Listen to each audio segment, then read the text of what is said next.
So, iraran na po natin yung program para malaman natin.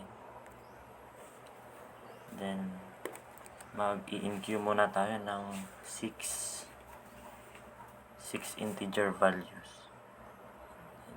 1, insert 3, then 1 ulit, insert 5, then 1 ulit, insert 2.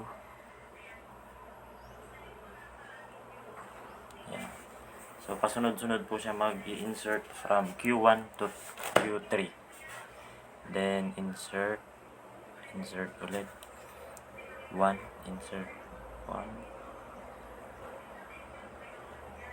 Then, kung saan po yung pinaka-mababa, pinaka-lowest na may value, dun po siya mag-i-insert. So, yung Q3 is may value na 2.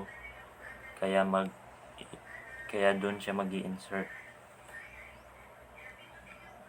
Then, 4, insert 4. Insert 4 in value. So, sa 3. Kasi sa Q1, yung value niya, yung previous value na is 3. Kaya dun siya naka-insert. Then, 2. 1, 2. Workload value 2. So, ayan na.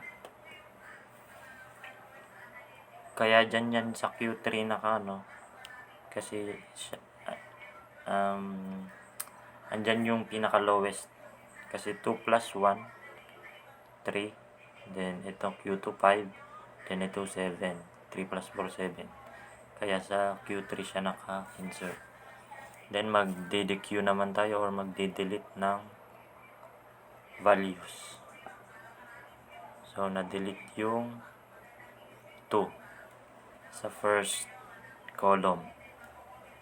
Then, 2 ulit, deq. Yung 1 na yan yung 1 na naalis. Then, 3, 5, 2. Syempre, yung 2 maaalis.